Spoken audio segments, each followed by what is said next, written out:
Hey there guys, Henry Summers here from H.A.S. Farms.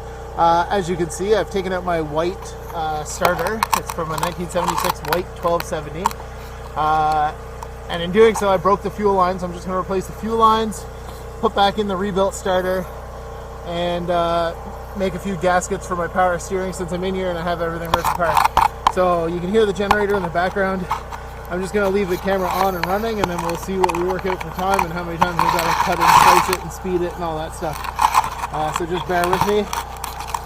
Hopefully this does not take as long as I think it will. That's not bad of an angle. Alright, if you like the content, like and subscribe, and yeah, we'll keep you up to date.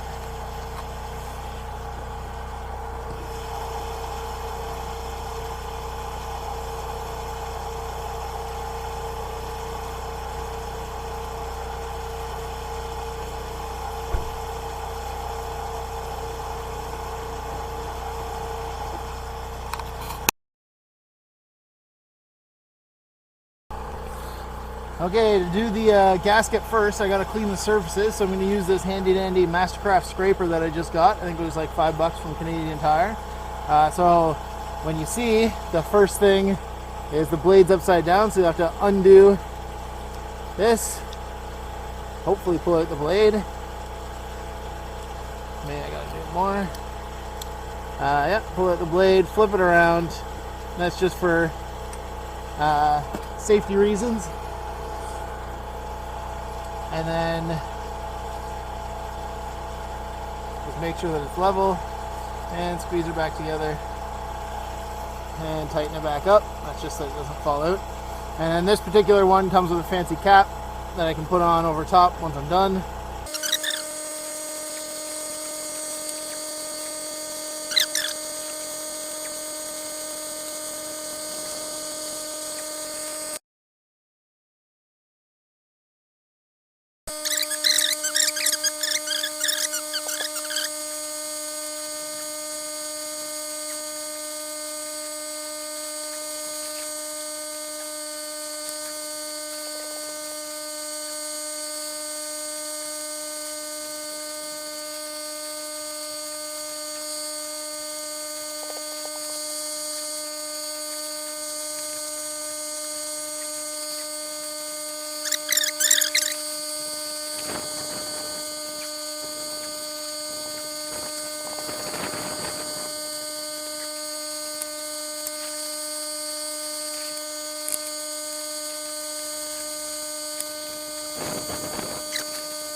Okay, so as you can see, it's just that line that comes out of the top there and then goes over to here. It used to run under by the alternator, but I think I'm going to reroute it across the top. It'll keep it a little bit warmer then.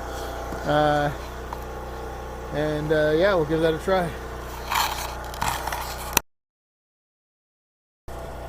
Okay, for the white 1270, this is what I got for it. It's a 10-foot PVC fuel hose, and it's the 1/4 inch inside diameter so that it fits over top of that and fits over top of that.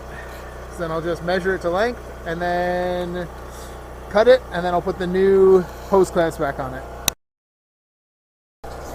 Okay, so after a lot of cursing and swearing, I got this end on here, and there's the hose clamp, and I got this end on this side.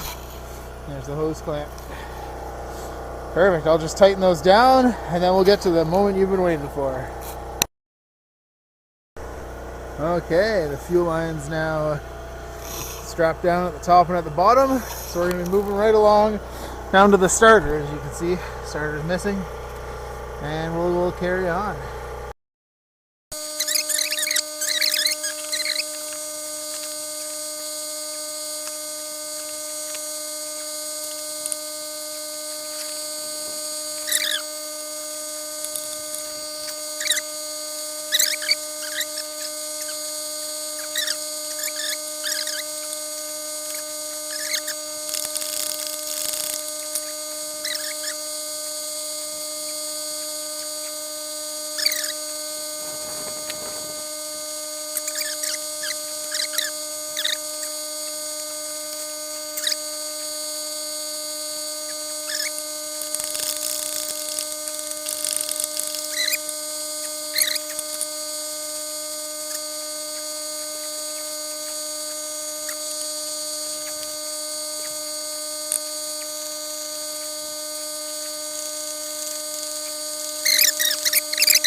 Okay, so I do plan on painting it, so I'm not going to put the cowling back on yet. So there's my fuel filter back on installed. There's the starter on and installed. I put the power steering back on and topped it up with fluid. Good to go.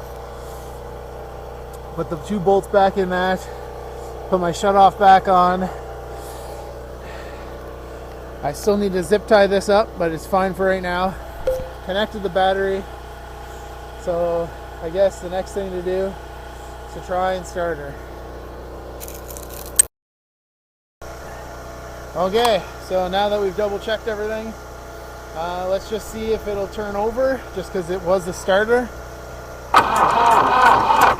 And it does seem to want to turn over. So I'll put my intake back the way that I normally keep it. That's just to keep snow out, because I don't have a cap on it. I'll spray a little bit of ether in there, just to make her happy.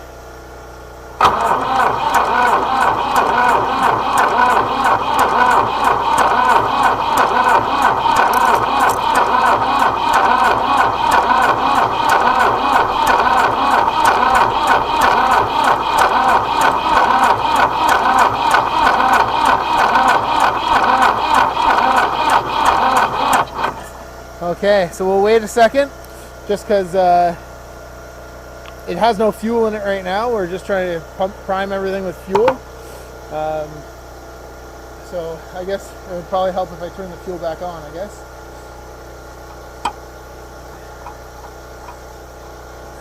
So that'll help some more fuel get to her.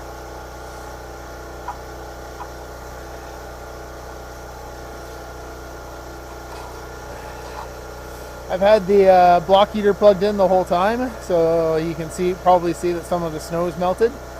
So I'll turn on my intake heater. So it just means I can't use ether when I'm using the intake heater. And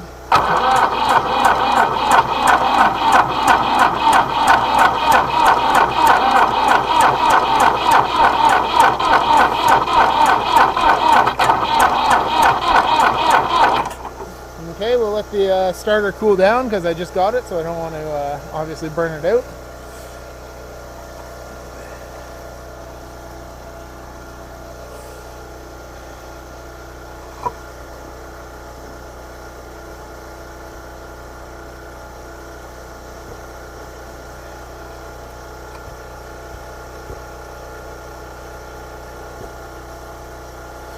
Alright, we'll try the intake heater again.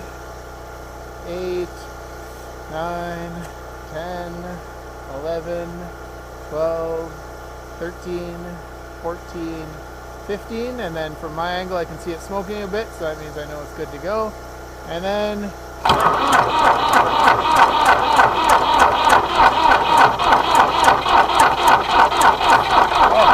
close. There we go.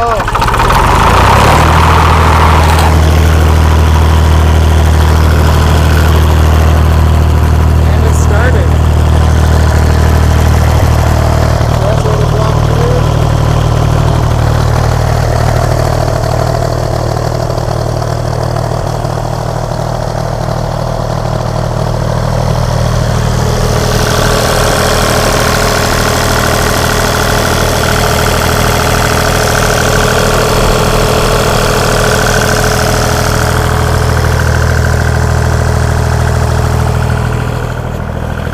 I would say that's a successful starter replacement. Thanks for watching, like and subscribe.